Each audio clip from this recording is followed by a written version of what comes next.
ధ్యానం చేసుకుందాం. యోహాను సువార్త 3వ అధ్యాయము 3వ వచనాన్ని చదువుతున్నాము. అందుకు యేసు అతనితో, ఒకడు క్రొత్తగా జన్మించితేనే గాని అతడు దేవుని రాజ్యం చూడలేడని నీతో నిశ్చయముగా చెప్పుచున్నానని. చిన్న ప్రార్థన చేసుకుంది. మహోన్నతుడా, మహానుడా, అద్వితీయ దేవ, అదృశ్యమైన తండ్రి, నీ సన్నిధి మాకు తోడుగా ఉంచుమని, నీ కృపతో మమ్మల్ని వర్ధిల్లచ్చు. నీ శిలువలో విలువుంది దేవా, దానిని మాలో నిలవ చేసుకునే భాగ్యం ఇప్పుడు వచ్చిన అందరికీ దయచేసి నిన్నే ధ్యానిస్తూ, నిన్నే తలంచుకుంటూ, నీలో లీనమయ్యే గొప్ప భాగ్యాన్ని శిలువ ధ్యానంలోనికి ప్రవేశించిన నాకు మాకు అందరికీ దయచేస్తున్నాం. వాక్య వర్తమానం కొరకు వేచి ఉన్నాము స్వామి.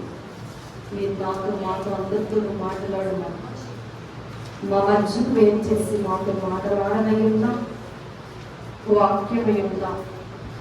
యేసుక్రీస్తు వారి నామమున ప్రార్థించి బ్రతములాడి వేడుకుంటున్నాము పరమ తండ్రి, ఆమేన్. పరిశుద్ధ లేఖనములో వ్రాయబడినటువంటి మాటలు ఈ రోజున ప్రియులారా, దైవజనులు ఫాదర్ దేవసాయి గారు రాసినటువంటి మాటల్లో నుండి నేటి దిన పాఠము క్రీస్తు మానవ అవతార శిలువ. క్రీస్తు మానవ అవతార శిలువ. ఇందులో చివరిగా వ్రాయబడినటువంటి మాటల్లో ఒక మాట మనకి కనబడుతుంది. ఏమిటి అంటే,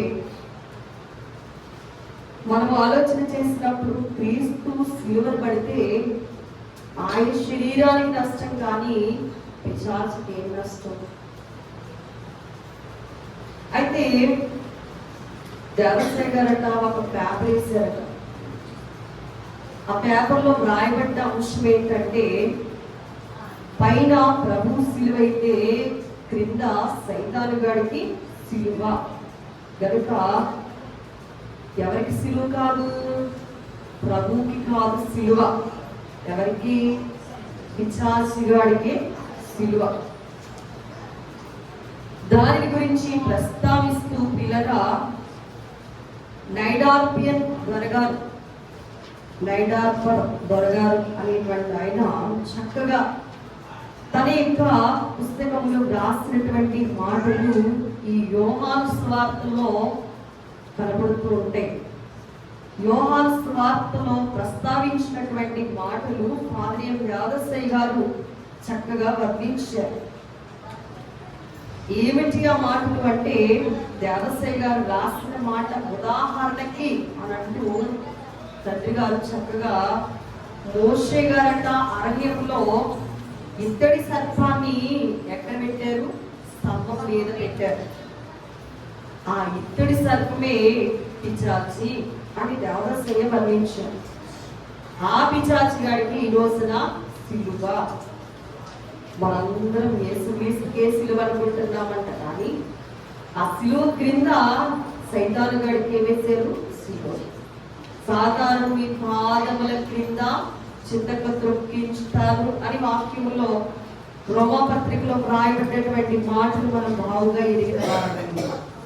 16వ అధ్యాయము 20వ వచనములో, సమాధానకర్తయగు దేవుడు సాతానును మీ కాళ్ళ క్రింద శీఘ్రముగా చిత్తుగా త్రొక్కించును. మన దేవుడు ఏమైనారట? సమాధానకర్త అయిన దేవుడు.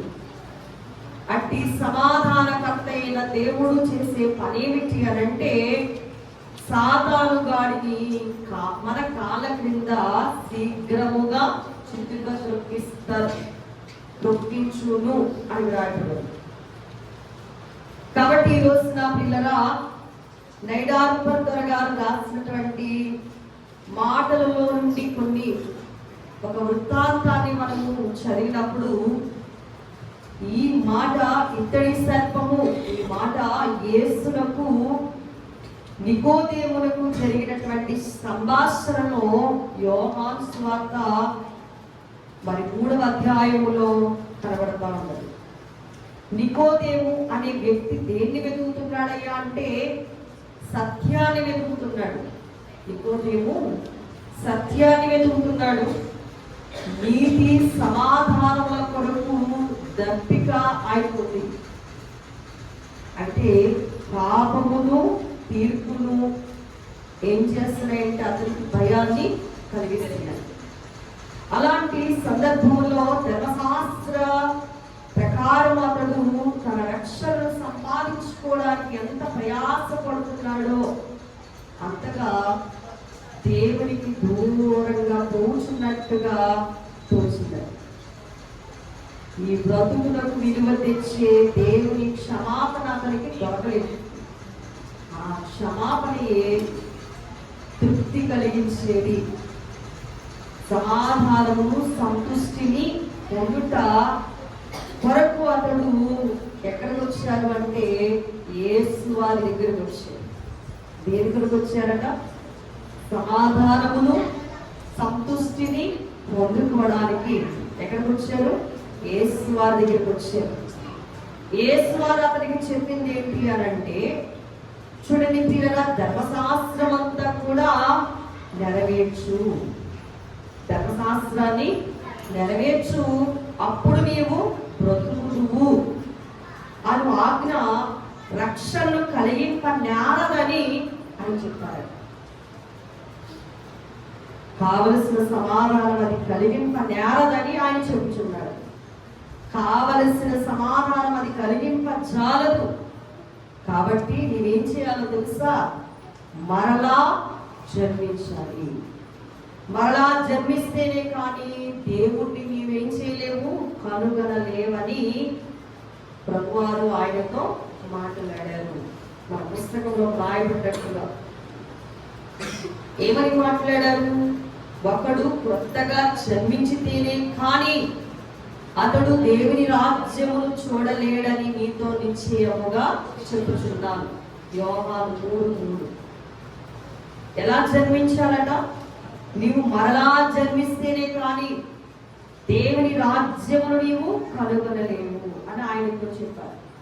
అతనికి సమాధానము దొరికట అతను దేవునితో ఐక్యపడాలని దేవుని పరిశుద్ధాత్మ ఒక అద్భుతాన్ని చేయాలని.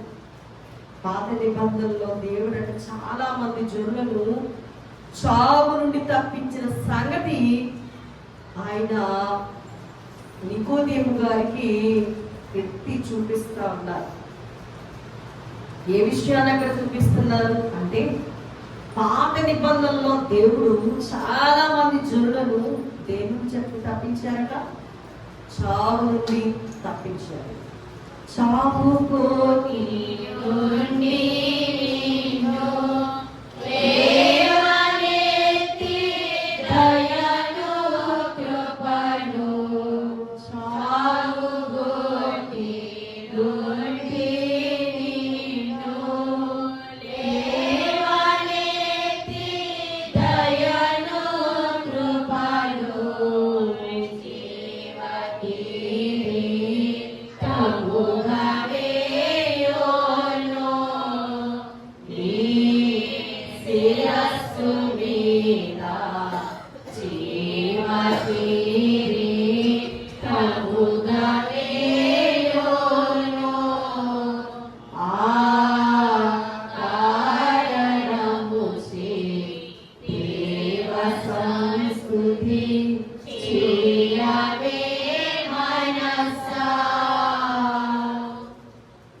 ఏ సంగతిని ప్రభువారు నికోదేము గారికి చూపిస్తున్నారు అంటే, పాత నిబంధనలో ఉన్నటువంటి జనులు పాపం చేస్తే వారు చేసిన పాపానికి శిక్ష వేశాడు. శిక్షకుడైన ప్రభువే రక్షణ కూడా ఇచ్చారు. ఏంటా సంగతి? 3వ అధ్యాయములో 14వ వచనమును చూపిస్తూ 13వ వచనములో మాట్లాడతారు. చూడండి పిల్లలా, ఏమనంటే, మరియు పరలోకము నుండి దిగి వచ్చిన వాడే అనగా పరలోకములో ఉంటూ మనుష్య కుమారుడే తప్ప పరలోకములకు ఎక్కిపోయిన వాడెవడును లేడు. అరణ్యములో మోషే సర్పమును ఎలాగు ఎత్తెనో అలాగే విశ్వసించు ప్రతి వాడును నశింపక ఆయన ద్వారా నిత్య జీవం పొందినట్లు మనుష్య కుమారుడు ఎత్తబడవలెను. అర్థమైందా అండి? ఈ సంగతి ఎత్తి ప్రభువా చెప్తున్నారు. వారు దేవుని గూర్చి సరిగారట. నీతిమంతుడును పరిశుద్ధుడునకు దేవుడు పాపమును సహించలేడు కనుక వారిని అందులకు శిక్షించవలసి వచ్చెను. వారిలో ఎవరైతే దేవుణ్ణి ఎదిరించారో అలాంటి దుష్టులను ఆయన ఏం చేశాడంటే నాశనం చేయడానికట అక్కడ ఏం పుట్టించాడు చెప్పండి? పాత నిబంధనలో సర్పములను కలుగజేశాడు. ఏమో చేయటండి? విష సర్పాలను పంపాడు. వారు తమ శ్రమలో తమ్మును రక్షించుమని దేవునికి ఏం చేశారు? మొదలుపెట్టారు. దేవుని మీద తిరుగుబాటు చేయడం ఎందుకు? అందుకు ఆ తిరుగుబాటు వల్ల వచ్చిన శిక్ష వల్ల మరలా దేవునికి మొదలుపెట్టుకుంటే ఎందుకు? ఈ రోజున మానవులమైన మనం కూడా ఆ రీతిగానే ఉన్నాం. అదే విషయాన్ని నికోదేము గారితో ప్రభు అయిన దేవుడు మాట్లాడుతూ అంటున్నారు. ఏమని అంటే, అరణ్యములో మోషే సర్పాన్ని ఎలాగూ పైకెత్తాడో అలాగే ఈ రోజున యేసుక్రీస్తు ప్రభువారు మనుష్య కుమారుడైన తండ్రి ఏం చేయబడాలట? ఎత్తబడాలా. ఏం చేయబడాలా? పైకెత్తబడాలా. అప్పుడు ఇద్దరి సర్పాన్ని చూసిన మానవులు సర్పపు కాటు తినటువంటి అనగా పాపం చేసినటువంటి వారు నిదానించి చూసి ఎలాగున బ్రతికారో లేఖనం చెప్తుంది. పిల్లరా, వారు తమ శ్రమలో తమను రక్షించమని దేవునికి మొదలుపెట్టారు. వారు తమ పాపమును ఒప్పుకుని దాని విషయమై దుఃఖాన్ని కనపరిచారు. అందుకే దేవుడు ఏం చేశాడట? కృపాపూరితముకు ఒక అద్భుతాన్ని చేశారట. ఏంటి అద్భుతము? మోషే నువ్వు వెళ్ళి ఒక ఇత్తడి సర్పాన్ని చేసి ఆ ఇత్తడి సర్పాన్ని తీసుకెళ్ళి ఒక స్తంభం మీద పెట్టు. ఎవరైతే సర్పం కాటు తిన్నాడో ఆ ప్రతి ఒక్కడు కూడా చచ్చిన వాడు ఇత్తడి సర్పమును నిదానించి చూసి ఏమవుతారట? బ్రతుకుతారట. ఒక పాట పాడతారు. ఇత్తడి సర్పం వల్లే పైకెత్తబడినావు, నిన్ను చూసిన వారు ఆనాడు బ్రతికారు అని ఒక పాటలో రాయబడు. ఇత్తడి సర్పం వల్ల ప్రభు ఏం చేయబడ్డారట? పైకెత్తబడ్డారు. ఈ రోజున ఆయనను చూసిన అంతయు సరియమును అని దేవదాసయ్య గారు రాశారు. ఆయన్ను చూస్తే ఏమవుతుందంట? ఎందుకయ్యా ఇక్కడికి రావాలి? ఎందుకు ఈ సిలువ ధ్యానం చేయాలి? ఎందుకు మనం అంతా ఇక్కడ చేరి ప్రభు సిలువను జ్ఞాపకం చేసుకోవాలి అంటే ఇందులో చాలా గొప్ప ప్రయోజనం ఉంది. బ్రతుకు తెరువు కొరకు ఈ లోకములో బ్రతుకుతున్న వారులారా, అసలైన బ్రతుకు కొరకు కనువిప్పు కలుగుంటే కనుక ప్రభు అయిన క్రీస్తు వారి సిలువను ధ్యానం చేస్తే అసలు శాశ్వతమైన బ్రతుకేంటో మనకి అర్థమవుతుంది. అందుకే నికోదేముతో అంటున్నారు, ఒకరు కొత్తగా జన్మించాలి. ప్రియురా, దేవుడు ఏర్పాటు చేసినటువంటి అద్భుతం ఏమిటి అంటే అక్కడ మరి ఆ ఇద్దరి సర్పాన్ని నిదానించి చూసి వారు బ్రతికారట. ఇది దేవుని కృపను సూచించినట్టు అద్భుతం. దేవుడు ఏర్పరిచిన మార్గం ఒప్పుకోవడం వల్ల మరణములకు పాత్రులైన వారు ఏం చేయబడ్డారు? బ్రతికారు, రక్షించబడ్డారు. రక్షణకు ఆయన వాక్యమునకు నమ్మిక ముఖ్యము. నమ్మువారు తమ అవిశ్వాసం వల్ల తమ పాపముల్లోనే నమ్మని వారు అవిశ్వాసం వల్ల తమ పాపములలోనే నశించిపోయారు. స్తంభం మీదకి ఎత్తబడిన సర్పమట సిలువపై వేలాడనైన క్రీస్తు వారిని చూపిస్తుంది. అది ఒక ప్రవచన వాక్యము. కాబట్టి పిల్లరా, ఈ రోజున మనకి ఈ వర్తమానం ఏం తెలియజేస్తుంది అని అంటే, మరి ఎలాగు ఎత్తేనో అరణ్యంలో మోసే సర్పము ఎలాగు ఎత్తేనో అలాగే విశ్వసించు ప్రతి వాడును ఏం చేసేవాడట? విశ్వసించు ప్రతి వాడును నశింపక ఆయన ద్వారా నిత్య జీవము పొందునట్లు. ఇప్పుడు మనం ఆయన ద్వారా దేనికి వారసులం అవుతున్నాం? ఈ బ్రతుకు కాదు, ఇది అశాశ్వతమైన బ్రతుకు. దీనికి కాదు వారసులము. అసలైనటువంటి శాశ్వతమైన బ్రతుకులకు, నిత్య జీవములకు ఆయన ద్వారా నిత్య జీవం పొందడానికి మనుష్య కుమారుడు పైకెత్తబడవలెను. మనుష్య కుమారుడు ఎత్తబడవలెను. యేసు సిలువ లోకమునకు ఏం కలిగించింది అని అంటే రక్షణను కలిగించింది. యేసువారి సిలువ లోకానికి రక్షణను కలిగించింది. మనమందరం కూడా ఎలాంటి వాళ్ళం అంటే సర్పము కాటు తినిన వాళ్ళము. ఎవరమంటండి? సర్పము కాటు మనందరము తినిన వారం. అయితే సర్పము కాటు వల్ల ఏమైపోయి ఉన్నాం? ఎఫెసీ పత్రిక మనం చదివితే 2వ అధ్యాయంలో చక్కగా రాయబడినటువంటి మాట, మీరు మీ అపరాధముల చేతను, ఎవరండి? మనమందరం కూడా మీ అపరాధముల చేతను, పాపముల చేతను చచ్చిన పారై ఉండగా ఆయన మిమ్మును క్రీస్తుతో కూడా బ్రతికించెను. శిలోధ్యానం ఎందుకంటే చావడానికి చచ్చిన మనము బ్రతకడానికి. ముందేమవ్వాలి? చావాలా? చచ్చిన మనం ఏమవ్వాలా? బ్రతకాలి. దేనిలో చావాలి అంటే పిల్లల సాతాను ఎందులో మనలను పడవేస్తున్నాడో, ఏ విషాన్నైతే మనలోనికి ఎక్కిస్తున్నాడో ఆ విషాన్నంతా కూడా ఏం చేయాలండి? తీసి పారేయాలి. అందుకు మనలను మనం ఏం చేసుకోవాలంటే చంపుకోవాలా. దేన్ని చంపుకోవాలంటే అహాన్ని చంపుకోవాలి, గర్వాన్ని చంపుకోవాలి, కోపాన్ని చంపుకోవాలి, పిల్లల అతిశయాన్ని చంపుకోవాలి.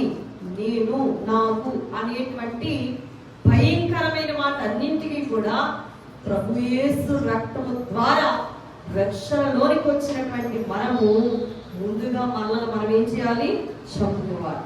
అప్పుడు క్రీస్తుతో కూడా మనము బ్రతకగలము. అర్థమైందండి? యేసు ప్రభువాన్ని అంగీకరించాం అంటే సరిపోదు. యేసు ప్రభువాన్ని నమ్ముకుంటున్నామండి అంటే సరిపోదు. గుడికి వెళ్తున్నామండి అంటే సరిపోదు. వాక్యాన్ని చదువుతున్నాం కదండి, కానుకలు ఇస్తున్నాం కదండి అంటే సరిపోదు. సిలువ ధ్యానం చేస్తున్న మనందరం కూడా ఒక్క విషయాన్ని గుర్తుపెట్టుకోవాలి. మన అపరాధములు, మన పాపములు మనల్ని ఏం చేశాయి? చంపేశాయి.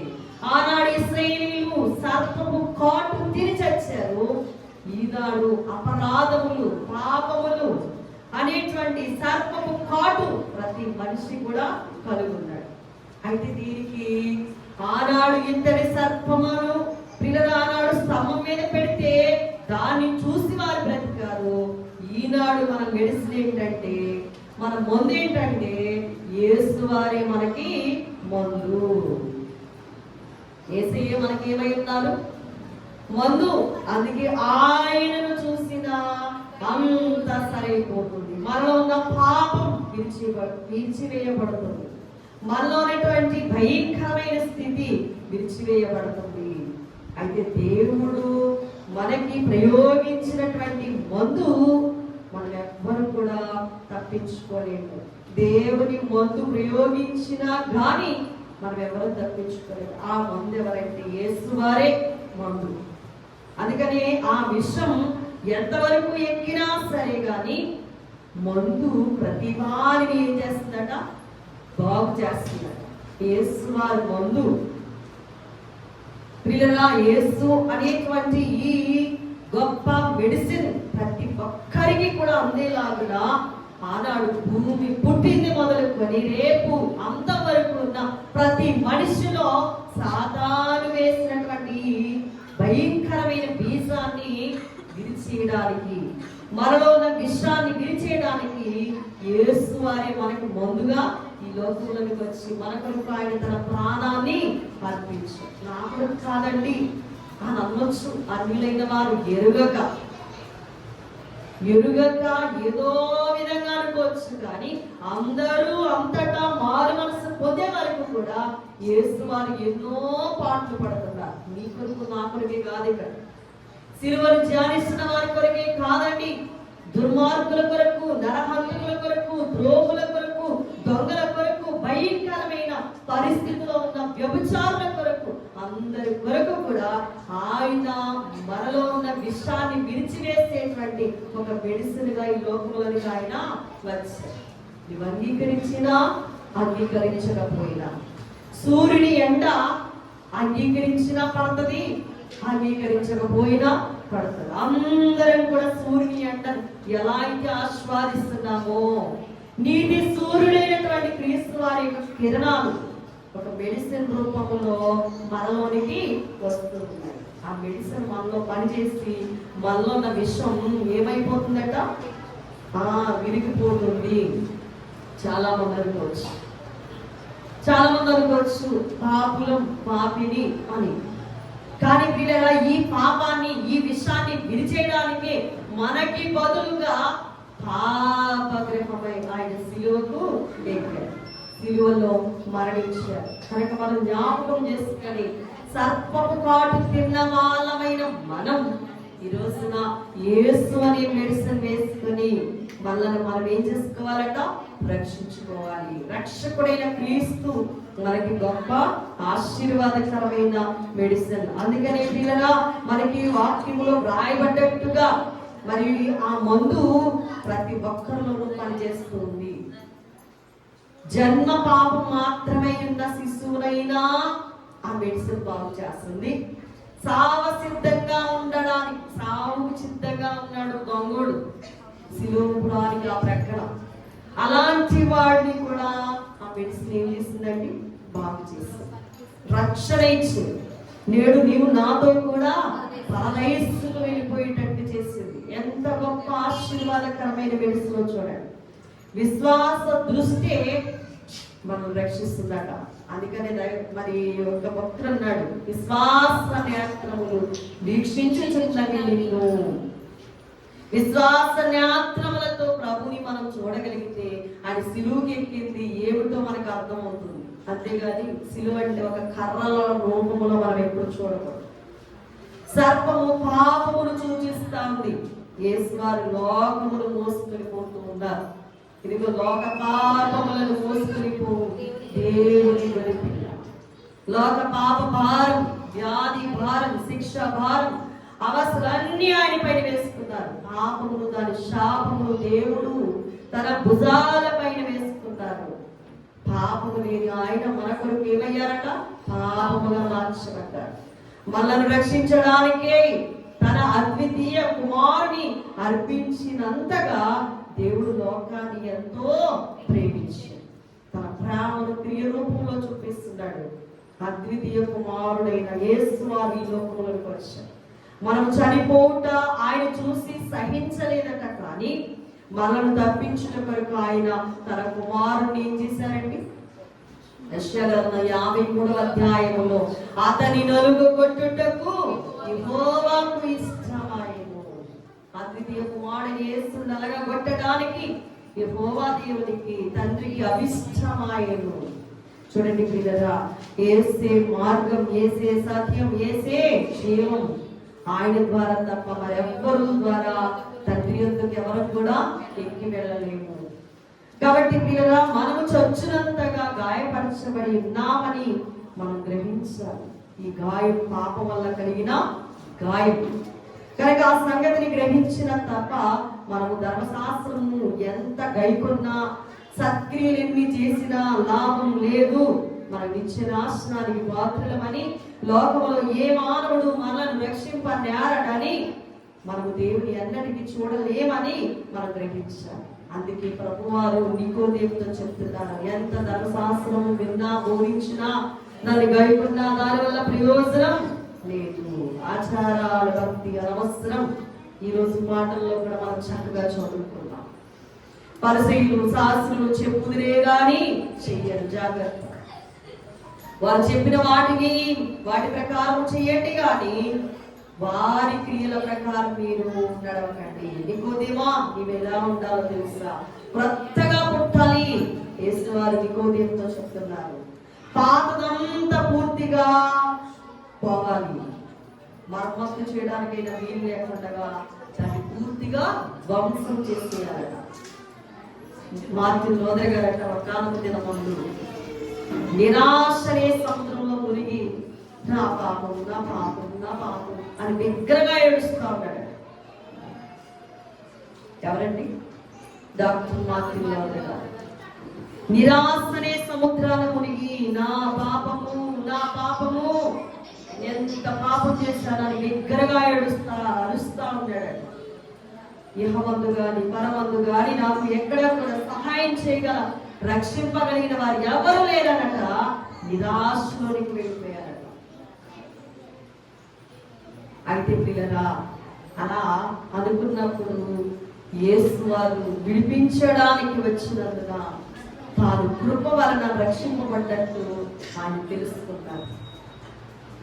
పాపము యేసుక్రీస్తు యొక్క అగత్యమును చూపించింది. యేసును నిష్కపటమైన నేత్రములతో చూసినప్పుడు పేతురు కూడా అనుకున్నాడట. పేతురు గారు ఏమనుకున్నాడంటే, చూడండి పిల్లరా, లూకా సువార్తలో ఉంటది. యేసు ప్రభు వారు దోణి మీద వెళ్తున్న పేతురు చూసి అన్నారు, మరి నామలో ఉన్నటువంటి పేతురు అన్నారు ప్రభు వారు, అబ్బాయి కుడివైపుల వలె అన్నారు. వేసాడు వల 5వ అధ్యాయం వరకు వేయగానే చాలా కిక్కిరిసిమని మరి వల్లని గట్ట చేపలు వచ్చాయి. ఆ చేపల రాశికి ప్రభువారితో పేతురు అంటాడు, ప్రభువా నేను కాకి, నన్ను విడిచిపెట్టుకో అన్నాడు. ఏమంటున్నాడండి? నా ఇద్దరిని పొమ్ము అని కేకలు వేస్తా ఉన్నాడు. పాపపు వికృతులము, పాపము దుష్టత్వమును శిలువ మీద పైకెత్తబడిన దేవుని కుమారుడి సముఖముందని తెలియగలరు. శిలువ మన అక్కరను చూపను, ఆ అక్కరను ఆయనే తీర్చగలడని చెప్తారు. పాప విముక్తికి ఏక మార్గము ఆయనే అని ఘోషిస్తుంది. కనుక ప్రియులారా, ఈ మండల కాలములోనికి వచ్చినటువంటి మన పాపములు పాప ఫలితములను తొలగించినటువంటి యేసుక్రీస్తు వారిని సొంత రక్షకుడిగా అంగీకరించిన మనము క్రీస్తుని పోలి నడుచుకోవాలని అపోస్తలుడు పౌలు చక్కగా వర్ణించాడు. ఎలా మారిపోవాలట? మనము చిన్న క్రీస్తులాగా మారిపోవాలట. మన కొరకు ప్రియులారా, శిలువను మోయుచున్న ప్రభువును చూసి మనం ఎలా మారాలి అంటే, బహుగా క్రీస్తు రూపాన్ని మనం సంపాదించుకునిగా కూడా మారిపోవాలి. ఈ వర్తమానంలోకి వస్తే ప్రియులారా, దైవజనులు రాసినటువంటి మాటల్లో దేవుడుగా భూలోకములకు రాలేదు కానీ కేవలం ఎలా వచ్చారట? మనిషిగా వచ్చారట. దేవుడుగానే ఉంటే, కనబడకుండా ఉంటే, కేవలం ఆయన వల్ల కలిగేటువంటి మేళ్ళు మనం సంతృష్టి పడం కాబట్టి ఆయన మనకి ఏమవ్వాలి? కనబడాలి. అలాగే కనబడటానికే నిరాకారుడైన దేవుడు ఎలా కనబడగలడు? మనిషి చాలా చిక్కులు కలిగిన వాడు, అవస్థలు కలిగిన వాడు. కనుక మన కొరకై కనబడడానికి ఆయన ఎలా వచ్చాడు అంటే, నర రూపమెత్తి లోకంలోకి ఆయన వచ్చారు. పిల్లలా, మొదటి దినమందు మనము వివరించుకున్నాం సిలువలు అనే టాపిక్ లో. అసలు ప్రభువారికి నిత్యము కూడా ఏమైందట? సిలువ. ప్రతి రోజు, ప్రతి క్షణం, ప్రతి రకమాటున ప్రభు మన కొరకు ఏమనుభవించారు?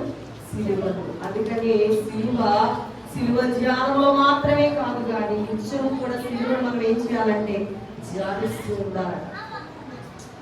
అయితే పిల్లల, మరి ఎంత గొప్పగా ఆయన మరియు ఉన్నప్పటికీ కూడా పాపులమైన మనలను ప్రేమించు నిమిత్తము తన ప్రేమను వ్యక్తపరచడానికి నరావతారిగా ఈ లోకంలోనికి ఆయన వచ్చారు. దానిని బట్టి ఫాదర్ రామశ్రీ గారు వృత్తాంతాన్ని చూపిస్తూ అన్నారు, దానియేలు గ్రంథములో ఉన్న నెబుకద్నెజర్, ఈ నెబుకద్నెజర్ అనేటువంటి వ్యక్తి ఏమై ఉన్నాడట? ఏమో జంతువుగా మారిపోయాడు. చూడండి, దానియేలు గ్రంథం 4వ అధ్యాయం 32వ వచనాలకు సహాయం చేయండి. ఇక్కడ రాయబడ్డ మాట ఏమిటి అంటే, ఆగడిలోనే అలాగున నెబుకద్నెజరుకు సంభవించాడు. మానవులలో నుండి అతని తరిమి అతడు పశువుల వలె గడ్డి వేశాడు. ఆకాశపు మంచు అతని దేహమును తడపగా అతని తల వెంట్రుకలు పక్షిరాశ రెక్కల ఈగల వంటివియు అతని గోళ్ళు పక్షుల గోళ్ళ వంటివియు ఆయన. ఎవరిగా మారిపోయారట? ఒక మనిషి, ఒక రాజు. ఇప్పుడు ఎలా మారిపోయాడండి? పశువులా మారిపోయాడు. ఎలాగండి? పశువులాగా మారిపోయాడు. చూడండి, మృగమైపోయాడు. శాపం వల్ల ఏమైపోయాడండి? మృగంగా మారిపోయాడు. జంతువుల్లో జంతువైపోయాడు. కానీ తాను గుర్తుందంట, ఏమని? అయ్యో నేను మనిషిని, నేను ఒక రాజుని అని మాత్రం అతనికి ఏముంది? జ్ఞాపకం ఉంది. అర్థమైందండి? ఆయన ఏమని గుర్తుందంట? నేను ఒక మనిషిని, నేను ఒక దేశాన్ని పరిపాలన చేసేటువంటి ఒక రాజుని అని మాత్రం తనకి గుర్తుంది. కానీ తను ఎలా మారిపోయాడంటే జంతువులా మారిపోయాడు. ఏమండి? జంతువులో ఒక జంతువుగా తిరుగుతున్నాడు. ఆకాశం నుండి వర్షం కురుస్తుంటే, మంచు పడుతూ ఉంటే తడుస్తూ ఉన్నాడు. జంతువులు ఎలా అయితే ఉంటాయో ఆయన కూడా అలాగే మారిపోయాడు. అది శాపం వల్ల. ఈ రోజున మనమందరము చేసిన పాపం వల్ల, మనము క్రెక్కినటువంటి ఈ విష జలం వల్ల అంత గొప్ప దేవుడు ఈ లోకంలోనికి మనిషిగా వచ్చేసాడు. ఎలా వచ్చారండి ఆయన? మనం అనుకున్నంత ఈజీగా రాలేదు, మనం అనుకున్నంత గొప్పగా రాలేదు. దేవుడు కదండి, ఏమైనా చేయగలరు అన్ని అనుకుంటున్నావు చూడు. అలా కాదు. ఆయన ఎలా వచ్చాడండి? అంత గొప్ప దేవుడు చిన్న గర్భములో, ఆయన చేసిన గర్భములో శిశువుగా, మానవ రూపముగా, దాసుడుగా, దీనాతి దీనముగా, దరిద్రుడుగా ఈ లోకంలోకి వచ్చింది. ఆ శిలువను మనం చూడగలిగితే మనప్పుడు గొప్ప వాళ్ళు లేరు. మనమైతే అహంకారం పూనుకుంటున్నాం, మనమైతే గర్విష్ఠతనాన్ని పూనుకుంటున్నాం. నేను కాబట్టి అని అనుకుంటున్నాం. మనకంటూ ఏది లేదని మనం గుర్తించలేకపోతున్నాం. ప్రభు మన కొరకు అంత సాహసం చేశారు. కాబట్టి పిల్లరా, మరి జంతువుగా మారినటువంటి ఈయన ఎంత బాధ అనుభవించుంటాడో కదా. ఆలోచించండి, ఒక మనిషి జంతువుగా మారడం ఎంత కష్టంగా ఉంటుందో చూడండి. జంతువులు ఏం తింటాయి? పశువులు ఏం తింటాయి? గడ్డిని వేసాడంట. ఏమంటే గడ్డి వేయడం అంటే ఈజీనా? మంచుకు తడవడం అంటే ఈజీనా? మనమైతే చలేస్తే దుప్పటి కట్టుకుంటాం, ఎండొస్తే ఏమండి చల్లదనం కొరకు వెళ్తూ ఉంటాం. మనం చక్కగా ఈ ఫుడ్ లంచ్ పోతే ఇంకొకటి చక్కగా రెడీ చేసుకొని చక్కగా తింటూ ఉంటాం. ఒక దేశాన్ని పరిపాలన చేసేటువంటి రాజు ఏమయ్యాడటండి? గడ్డి వేశాడట. ఎందువల్ల? అతడు చేసిన పాపాన్ని. ఈ రోజున ప్రభు చేసిన పాపము కాదు, మనందరము చేసిన పాపాన్ని బట్టి దేవదేవుడు ఏమైపోయాడట? మనిషి అయిపోయాడట. ఎలా మారిపోయాడండి? మనిషిగా. ఆకారము లేని దేవుడు, ఆకారం ఉందంటారా ప్రభుకి? ఆకారము లేని దేవుడు నీ కొరకు నా కొరకు మనుష్యావతారం ఎత్తాడు. అంత గొప్పగా తగ్గించుకున్నా ఇంకా మనకు అర్థం కావట్లేదంటే మనం ఏమై ఉన్నామో ఆలోచన చేసుకుందాం. పిల్లలా, దేవుని యొక్క గ్రంథాన్ని చదువుతూ ఉన్నప్పుడు, సిలువను ధ్యానిస్తూ ఉన్నప్పుడు మనకు అర్థం కావాలి. ప్రభు మన కొరకు చేసిన సాహసాలన్నీ ఒక్కొక్కటిగా మనం ఏం చేయాలంటే ధ్యానం చేయాలి. అంతేగాని అడ్డకర్ర నిలుగుతానే కదా అనుకుంటే ఎప్పటికీ మనకి అర్థం కాదు.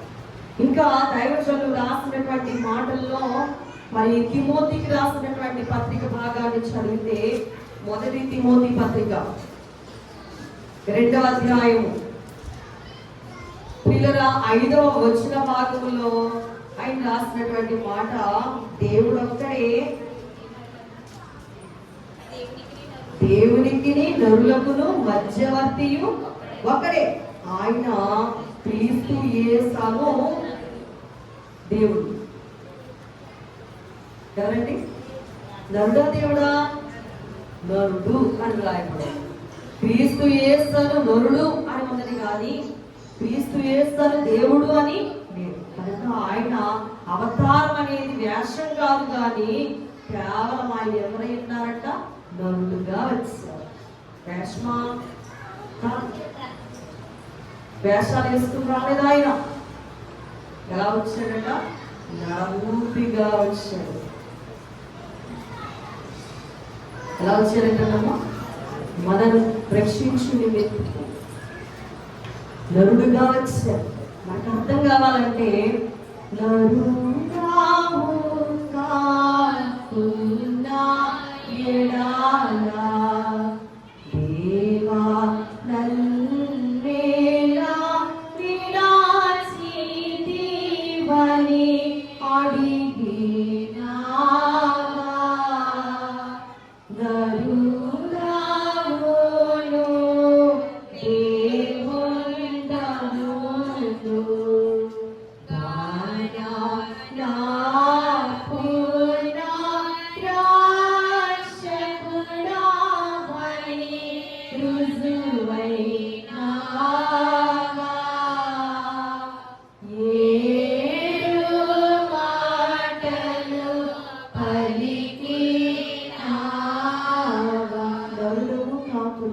నా దేవా నన్ను ఎలా పిలిచావు అని అడిగావు. ఏమైనాడంట ఆయన? నరుడు.